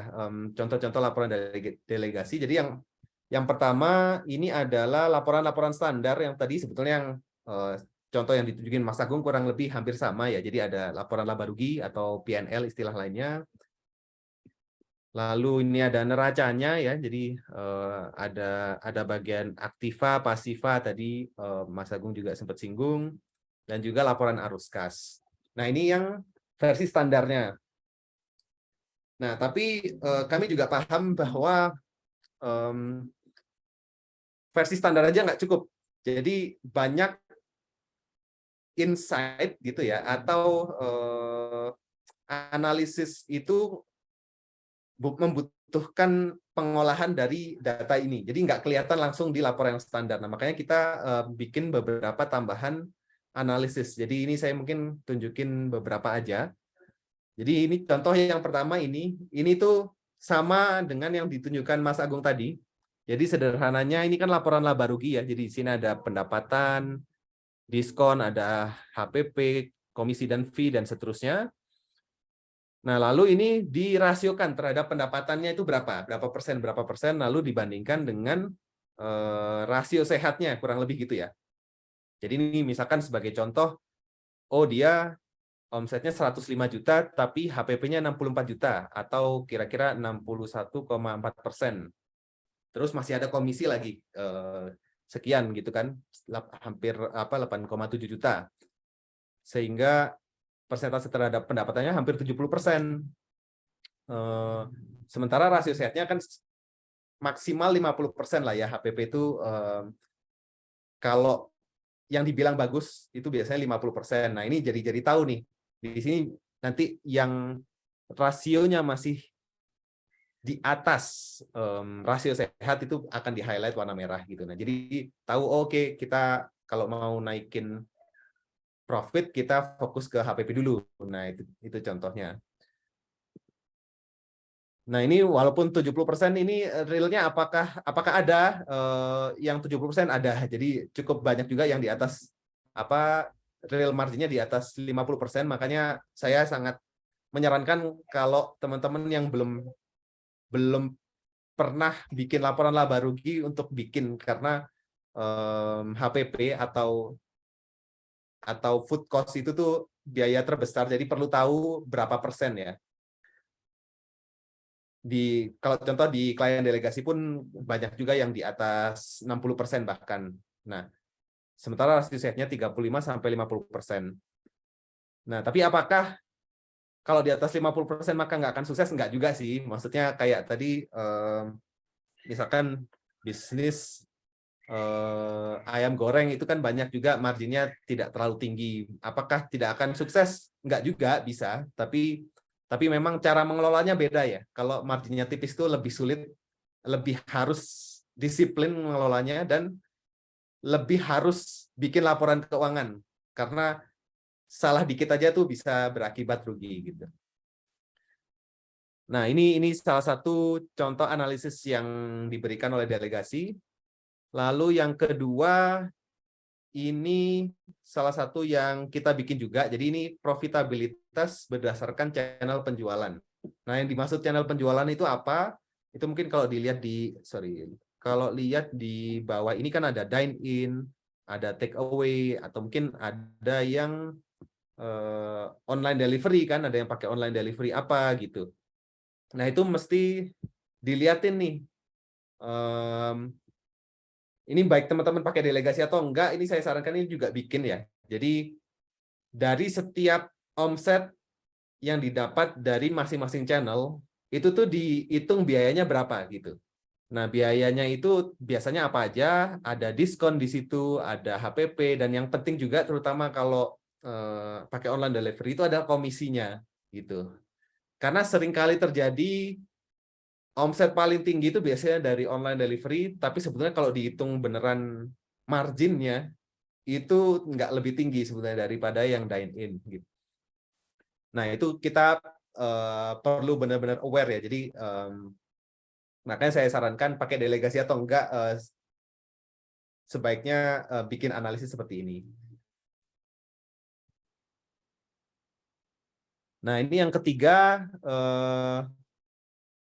ini juga salah satu yang paling penting, atau bahkan bisa saya bilang ini yang paling penting sebetulnya, yaitu melihat food cost itu per menu. Terutama kalau menunya bervariasi ya. Kalau menunya katakanlah cuma ayam geprek variannya 4 gitu, mungkin belum perlu banget. Tapi ketika menunya bervariasi banget, perlu banget menghitung food cost atau HPP itu per menu. Jadi ini contohnya aja. Jadi misalkan oke, di sini ada produknya apa aja, lalu berapa harga jualnya, lalu realisasi HPP-nya itu berapa. Jadi misalkan kita lihat yang nomor 1 ini tongseng kambing, harga jualnya 22.000. HPP-nya kalau dihitung ternyata 12.700-an. Padahal targetnya kalau dilihat di kanan ini 12.100, artinya kan sudah di atasnya. Nah, ini kan bisa alert gitu. Artinya kalau HPP total kita ternyata masih di atas target, menu-menu apa sih yang kita perlu efisienkan gitu. Terutama untuk bisnis yang marginnya kecil tuh ya di bawah 30% lah ya. Jadi HPP-nya 70% ke atas. Itu tuh sangat perlu bikin ini. Kenapa? Karena ada pergeseran harga bahan baku, kayak misalkan katakanlah bisnis ayam geprek terus harga cabai tiba-tiba naik 4 kali lipat. Nah, itu sangat mungkin bisa jadi jualan rugi gitu kalau misalkan nggak aware bahwa ternyata HPP-nya bahkan sudah lebih tinggi daripada harga jualnya gitu.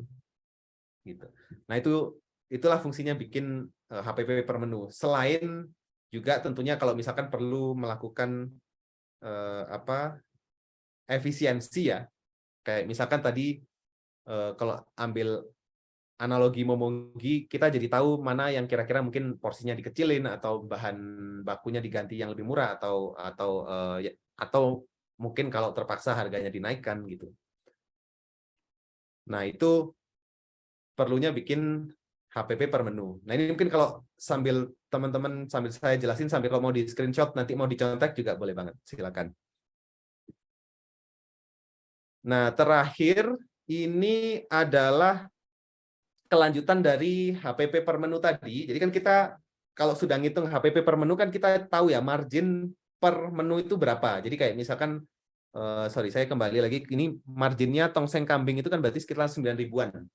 Marginnya nasi goreng kambing di sini misalkan 8.400. Nah, itu kita petakan, bikin matriks kayak gini. Jadi ini terlihat kompleks tapi sebenarnya simpel. Jadi ini sebenarnya memetakan produk-produk kita berdasarkan marginnya berapa. Jadi itu yang sumbu X itu marginnya. Lalu penjualannya berapa porsi maksudnya. Yang sumbu Y itu penjualannya ya. Nah, ini terus kita bisa bagi 4 aja setelah dipetakan kayak gitu. Jadi ada yang kuadran paling kanan atas itu istilahnya star biasanya. Jadi star ini memang produk yang harusnya jadi andalan ya. Dalam artian dia populer, penjualannya tinggi, tapi juga marginnya tinggi. Jadi ini yang paling bagus. Lalu horses ini yang penjualannya tinggi, laris, tapi sebetulnya marginnya nggak tinggi-tinggi banget. Lalu ada puzzle yang marginnya tinggi tapi nggak populer. Lalu ada dogs ini yang jeleknya lah, udah nggak populer, marginnya rendah juga gitu. Nah, ini saya sarankan juga teman-teman perlu bikin lah sesekali, walaupun mungkin nggak sering-sering, sesekali perlu bikin seperti ini. Pentingnya kenapa? Minimal tahu start produknya yang mana, itu sih. Jadi ini salah satu tindak lanjut yang paling gampang itu adalah kalau sudah tahu start produk adalah produk itu di highlight gitu. Sesimpel kayak misalkan di menu ditandain, oh ini yang favorit gitu. Atau kalau ada customer misalkan dine in nanya menu favoritnya yang mana, nah itu diarahkan ke yang star produk. Kenapa begitu? Karena kan nggak mungkin salah karena ini populer, dan yang kedua menguntungkan juga buat bisnis kita gitu. Karena ketika ini quote-nya salah satu teman saya namanya Adrian ya, dia itu selalu kecewa ketika nanya ke waiter, kalau di sebuah tempat makan dia nanya ke waiter menu favoritnya apa, terus dijawab semuanya enak atau sesuai selera. Nah itu dia kecewa banget karena menurut dia itu opportunity loss banget. Padahal sementara dengan analisis simple gini bisa langsung dijawab. Kalau misalkan contohnya ini bisa aja dijawab langsung nasi goreng sapi gitu kan.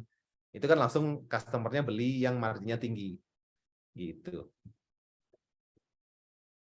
Nah, ya itu tadi hanya sebagian dari analisis yang dihasilkan delegasi ya. Jadi sebetulnya kalau lengkapnya ada banyak, ada 13 ini. Ada yang laporan keuangan standar, ada yang terkait profitabilitas, cash flow, dan seterusnya. Nah, mungkin waktunya nggak akan cukup kalau saya jelasin semua sekarang. Nah, ini dari delegasi khusus untuk webinar malam ini kita adakan promo ya. Jadi promonya adalah diskon 25% untuk biaya langganan di bulan pertama. Jadi teman-teman cara klaimnya bisa cukup masuk ke link itu bit.ly/DLE11, DELE11, DELE-nya gede ya. Nah, ini tenang aja, ini cuma ngisi form jadi langsung bayar. Jadi ini selanjutnya kalau teman-teman pengen paham delegasi lebih lanjut, yang versi detailnya ya, yang kalau pengen tahu laporan kita ada apa aja, ini ada 13 ini. Itu bisa masuk ke link ini dan ngisi form singkat, nanti ada tim kami yang akan menghubungi untuk kita jelaskan lebih detail gitu ya. Mungkin jadi kalau nggak harus beli dulu, atau kalau teman-teman mungkin pengen tahu laporan delegasi kayak apa dan mau dicontek itu sebenarnya boleh banget, nggak apa-apa. Nah, caranya saya ulang lagi itu adalah bit.ly/delay11. Oke, paling itu aja dari saya. Mungkin kalau ada pertanyaan silakan ya, saya kembalikan ke moderator. Wah, menarik banget nih Pak Oki tadi materinya ya. Jadi nggak ada alasan lagi nih untuk teman-teman kalau sudah ditanya punya laporan keuangan atau belum, bisa langsung dijawab dengan yakin. Sudah dong, kan udah dibuatin delegasi, tinggal cekrek-cekrek nota belanja, langsung dapetin laporan keuangan plus analisa bisnisnya. Oke, Pak Oki, aku mau langsung masuk ke Q&A teman-teman aja nih ya. Ada pertanyaan dari KAMN. Kalau udah pakai software akuntansi seperti jurnal, apa bisa dipakai sebagai aplikasi utamanya? Ini saya langsung jawab aja ya. Ya, boleh. Ya, kalau kita ada bikin software sendiri sih, jadi jawaban singkatnya nggak bisa. Jadi ini pakai software dari kita, tapi sebenarnya bentuk outputnya tuh mirip seperti software akuntansi termasuk jurnal. Bahkan nggak cuma mirip, tapi ada tambahannya yang tadi analisis tadi ya. Kalau di jurnal biasanya kan yang muncul yang jurnal atau software akuntansi lainnya ya, tanpa menyinggung mereknya ya. Itu biasanya hanya laporan standar aja. Nah, kalau delegasi bedanya selain laporan standar ada juga analisis yang tadi. Gitu. Oke, aku mau langsung masuk ke pertanyaan kedua ya. Tapi sebelum masuk pertanyaan kedua, mungkin kita bisa panggil dulu Pak Agung untuk join bersama kita nih untuk jawabin Q&A dari teman-teman. Iya, Oke. boleh. Mau Sorry Mbak Ima, langsung aku mau nyampein satu hal, boleh nggak? Ada yang kelewat. boleh banget. Apa tuh? Iya, yang terkait diskon tadi, terkait diskon 25%, itu saya encourage banget buat teman-teman untuk masuk ke link yang DLE11, karena diskon itu tuh kita kasih kalau nggak ngisi form itu gitu sih. Jadi kalau di luar itu biasanya kita nggak kasih diskon gitu. Jadi memang kalau pengen dapat diskonnya bisa dimanfaatkan banget yang link tadi. Itu aja, sorry. Thank you. Oke, mantap banget nih. Udah dapat diskon, dibikin laporan keuangan plus analisa bisnisnya juga. Kurang apa lagi nih delegasi, langsung aja isi formnya biar dapat diskon 25% dari delegasi. Oke, aku mungkin mau ke Pak Agung dulu ya, pertanyaan dari Kak Damas. Izin bertanya, apakah kenaikan biaya bahan baku jika diasumsikan setiap 1-2 tahun jika dimasukkan ke dalam komponen biaya bahan baku? Oke. Pertanyaan simpelnya adalah kalau, bahan bakunya naik, ya gimana gitu ya? Itu mungkin ya? Oke, jawaban sederhananya sih kalau bahan baku naik ya berarti itu tetap di-input sebagai pengeluaran ya, di-input sebagai expense ketika di laporan P&L. Supaya kita tahu, oh misal nanti targetnya tuh misal bahan bakunya, di 50% harusnya, tapi ternyata malah bocor di 60%. Setelah ditelisik, oh iya, si cabenya boros, cabenya biasanya habisnya misal sebulan konsumsinya cuma 3 juta belanja. Untuk kuantiti yang sama, untuk omset yang sama. Sekarang, karena ada kenaikan bahan baku yang tadi 3 juta naik nih jadi 5 juta. Mmm, kalau misal terjadi seperti itu yang pertama pahami dulu, cari tahu dulu memang masalahnya bener nggak di situ masalahnya. Gara-gara kenaikan bahan baku atau misal gara-gara hal yang lain, misal gara-gara, pencurian, bisa jadi gitu. Atau misal waste gitu ya, bahan bakunya pada busuk, atau misal, ya apapun lah bentuknya ya. Kemudian itu yang kemudian, yang harus kita jawab. Jadi kita analisa dulu masalahnya di mana, kebocorannya di mana, lalu kemudian kita, memberikan solusi yang tepat sasaran. Nah, kalau misal terjadi kenaikan bahan baku, saran saya sih nggak langsung naikin harga pada saat itu juga ya. Karena biasanya konsumen tuh lebih sensitif, terhadap kenaikan harga. Misal kita kalau pengen ngambil studi kasusnya Momogi, gitu ya. Momogi tuh kayaknya dari dulu harganya segitu-segitu aja. Ya, tapi ukurannya makin lama makin menyusut gitu. Nah, itu kan sebenarnya salah satu contoh, real, contoh nyata bahwa sebenarnya konsumen kita sangat sensitif terhadap harga, tapi tidak sensitif terhadap penyusutan, shrinkflation. Mmm Kalau terjadi kenaikan harga mungkin ada beberapa solusi yang bisa kita, gunakan ya, tapi kenaikan harga saya rasa memang, mungkin cara terakhir kalau memang nggak bisa, apa-apa lagi gitu ya, biar marginnya tetap terjaga baru kemudian melakukan kenaikan harga gara-gara kenaikan bahan baku. Dan saya rasa sih konsumen pada pinter juga sih ya, kalau misal terjadi kenaikan bahan baku terus harga kita nggak naik, kayak apa, kenaikan bahan baku cabai misal naik tuh, terus ayam geprek kita juga ya harganya jadi ikut naik. Saya rasa sih konsumen zaman sekarang udah pada pinter ya, gitu sih. Mungkin bisa menilainya juga, gitu. Mungkin Oke, kayak gitu aja. berarti salah satu menghadapi kenaikan bahan baku itu juga bisa mengurangi porsi ya Pak. Misalnya kayak sambalnya dikurangin atau bagaimana bagaimana dan lain-lain gitu. Mhm mhm. Nah, ngurangin fiturnya aja, yang penting, konsumen tetap puas, apa yang dicari dari produk kita tetap ada gitu ya, saya rasa sih itu bakal menjawab ya, gitu sih. Kecuali memang dari awal konsumen memang nyari di kita tuh size, apa namanya, alasan konsumen nggak beli kompetitor dan cuma beli produk kita gara-gara, "Wah kita ayam gepreknya ayamnya gede banget." Ya kalau kayak gitu ya jangan, artinya konsumen akan sensitif terhadap, alasan, mereka membeli gitu. Maka cari peluang yang lain gitu, bikin produk substitusinya kah, bikin produk cash cow-nya kah yang marginnya tinggi tapi harganya murah. Supaya ya bikin menu bundling ya, supaya, marginnya tetap terjaga. Nah kira-kira seperti itu. Banyaklah strategi yang bisa kita pakai gitu, tapi gimana caranya kita bisa ngambil strategi tersebut, kuncinya tetap laporan keuangan harus ada. Makanya di sini udah ada delegasi kan. Nah mungkin seperti itu. Oke, makasih Pak Agung jawabannya ya. Semoga jawaban dari Pak Agung masuk ya ke Kak Damas. Oke, aku mau langsung ke Pak Oki nih dari pertanyaan dari Easy Es Krim Makassar. Gimana kalau nggak buat laporan keuangan, tapi pas butuh beli ini itu selalu ada, padahal hidup dari bisnis doang?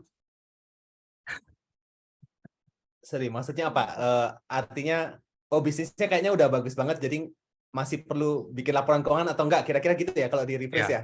Kurang Ya. lebih ya. Ya, itu gimana ya? Bikin laporan atau enggak itu kan hak masing-masing pastinya ya. Tapi itu tergantung target kita sih. Jadi sebenarnya ada dua sudut pandang. Jadi yang pertama kita perlu tahu setiap kali kalau misalkan di bisnis itu selalu ada uang, apakah benar itu uang dari hasil keuntungan? Itu dulu sih. Nah, itu karena itu sering salah kaprah ya. Apakah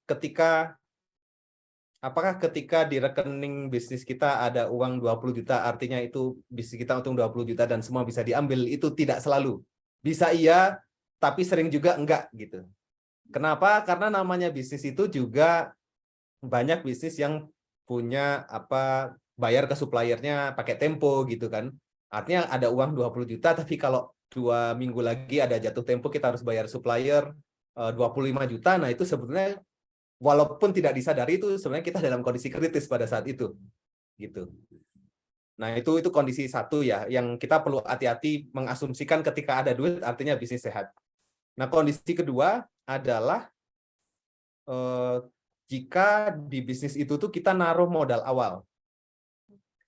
Bisa jadi uang itu tuh sebetulnya adalah uang modal awal kita sebetulnya. Jadi ketika ditarik ya sebetulnya bukan berarti bisnisnya untung, tapi menggerogoti modal awal tadi gitu. Nah, itu mungkin beberapa customer delegasi pun juga ada yang situasinya seperti itu awalnya dan tidak tanpa disadari gitu ya, karena nggak bikin laporan keuangan gitu. Nah, itu untuk menghindari resikonya. Nah, tapi yang alasan yang lebih berkualitasnya lagi adalah kalau misalkan mau bikin bisnisnya gede kayak Mas Agung gitu, sampai diakuisisi, sampai jadi perusahaan besar. Nah, itu jelas perlu laporan keuangan kalau itu gitu. Tapi ya lagi-lagi itu bebas ya, tapi ada konsekuensinya gitu sih. Oke, Pak Oki, aku mau lanjut pertanyaan ini dari varian HPP per porsi per menu, gimana caranya Pak? Banyak yang bahannya susah dinilai seperti garam, rempah-rempah dan semacamnya.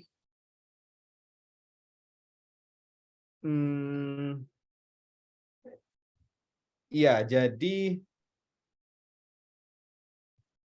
itu mungkin bukan susah dinilai, tapi mungkin nilainya sangat kecil gitu ya. Jadi sebetulnya kalau dinilai itu bisa aja. Kayak misalkan kalau secara teorinya kan cara ngitungnya adalah setiap porsi, misalkan garam ya itu butuh garamnya berapa sih?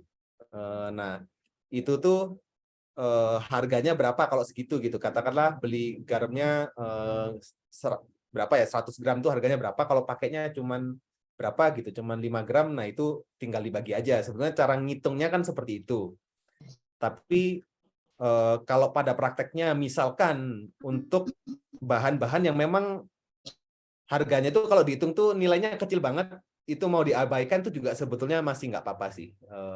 Kalau mau disederhanakan ya, kalau belum mau bikin laporan yang sangat detail, tapi pengen tahu food cost per menu, itu sebetulnya yang seperti itu diabaikan masih acceptable. Tapi perlu dipastiin itu memang kecil banget ya, mesti hati-hati gitu. Jangan biaya cabai yang naik turunnya tinggi diabaikan, nah kalau itu nggak bisa. Oke, Pak Oki, ada pertanyaan nih dari Kak Lucy. Bukan pertanyaan sih, kayak lebih tepatnya dia tuh udah berlangganan siang tadi. Kira-kira masih dapat diskon 25%-nya nggak?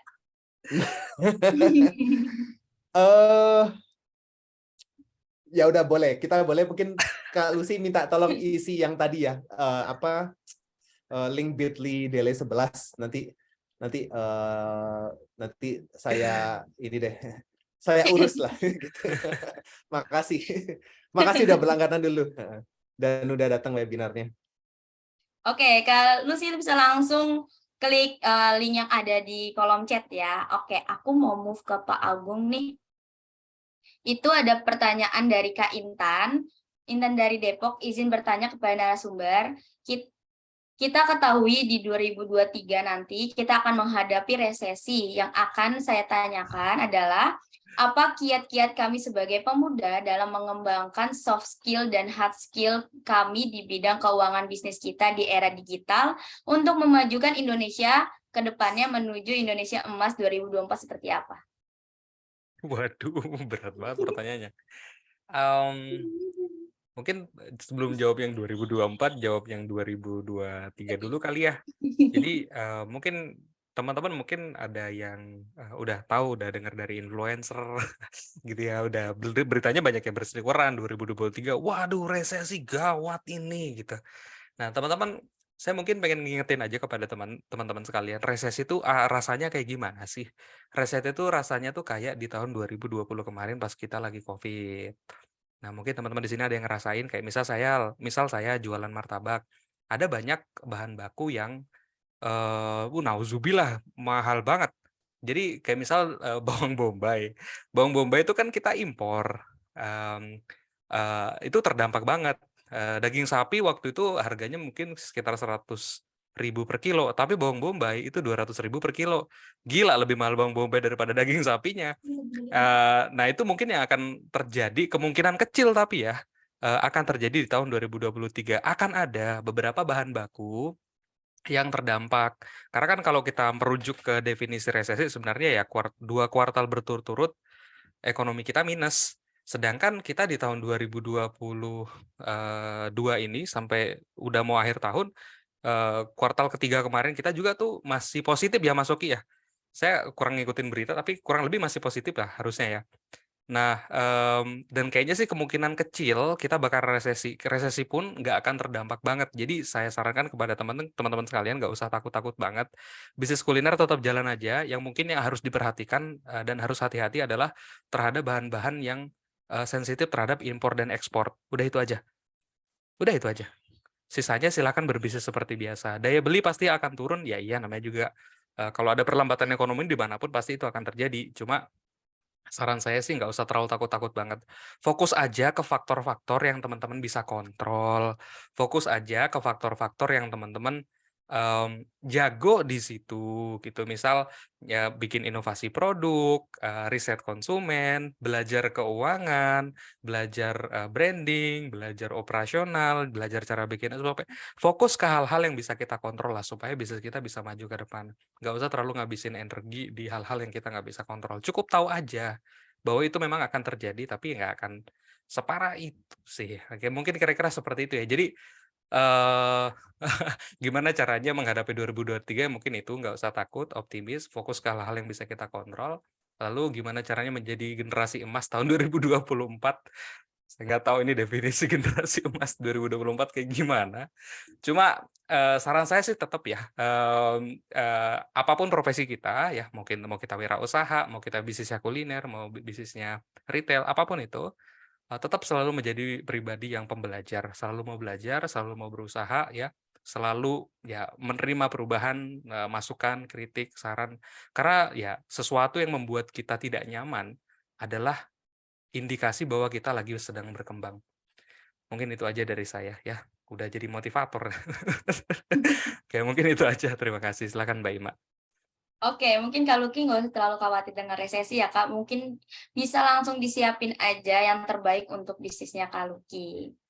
Oke, karena kita sudah memasuki sesi akhir di Zoom Minar kita malam ini, Ima mau cek dulu nih semangat teman-teman semua. Masih semangat nggak nih? Bisa langsung tulis di komentar ya, kalau masih semangat. Kalau banyak, Ima mau bagi-bagi hadiah untuk teman-teman semua. Mana nih? Aduh. Oke. Karena masih banyak yang semangat ya, Ima mau bagi-bagi hadiah berupa saldo e-wallet untuk teman-teman semua yang berhasil jawab kuis Ima sekarang. Oke, pertanyaan pertama. Sebutkan jabatan Pak Oki di delegasi. Wah, ada yang cepat banget. Wah, siapa tuh? Ada yang paling atas. Wih, banyak ya. Oke. Pemenangnya untuk jawaban pertama ada Kak AMN. Oke, Ima langsung masuk ke pertanyaan kedua, yaitu sebutkan Ini dapat hadiah. akun Instagram dari delegasi. Ayo, siapa yang tahu? Aduh, udah kecepatan ya. Saya mau jawab padahal. Oke, Belum benar kok, belum pemenangnya. benar tapi. Apa, Mas? Oh, ada yang yang paling atas tuh nggak bener. Yang paling atas nggak bener. Terus saya juga Iya, kayaknya salah deh. Bentar saya buka Instagram dulu. Itu AST bener, AST bener. Iya. Oh iya, ada Selamat tulisannya. untuk KAST. Oke, pertanyaan ketiga. Sebutkan 3 laporan keuangan yang tadi sempat dijelaskan oleh Pak Agung Haryadi. Ada yang masih fokus dan ingat? Mantap. Oke, 3 Oke, ya, Kak, tiga-tiganya. easy. Cuma 1, kan harus 3 nih, Kak. Oke, sip. Oke, kita udah punya pemenangnya ya, yaitu Pak Ferdiansyah ya. Ferdiansyah. Oke, selamat untuk para pemenang. Bisa langsung menghubungi admin kita di nomor 0812 995 4574 untuk konfirmasi hadiahnya ya. Ya.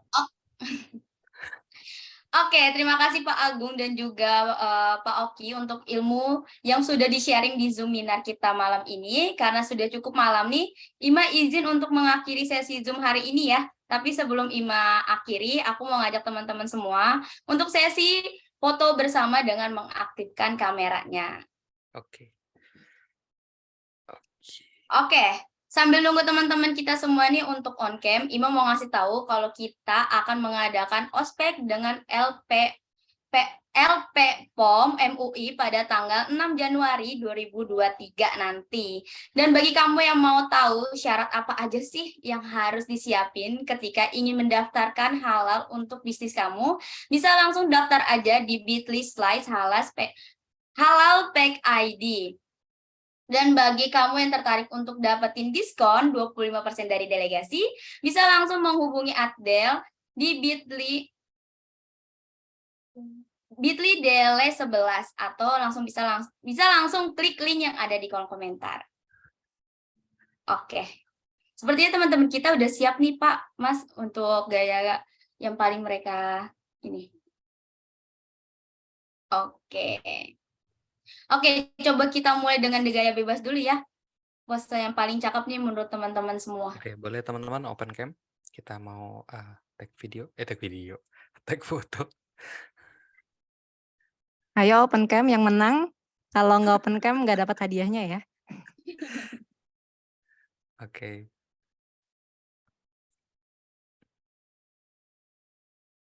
Oke, Ima hitung ya sampai 3.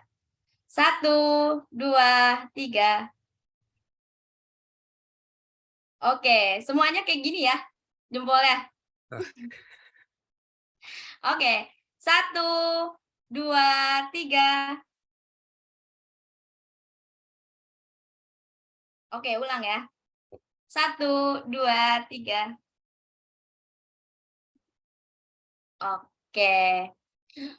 Oke, karena sudah cukup malam, Ima akhiri Zoom malam ini. Terima kasih untuk Pak Agung Haryadi dan juga Pak Oki yang sudah memberikan ilmu untuk kita semua. Dan terima kasih untuk teman-teman pengusaha kuliner yang lain yang sudah menyempatkan waktunya untuk datang dan belajar di Zoom Minar kita malam ini. Ima akhiri Zoom Minar kita malam ini. Wassalamualaikum warahmatullahi wabarakatuh. Dadah. Waalaikumsalam. Terima kasih.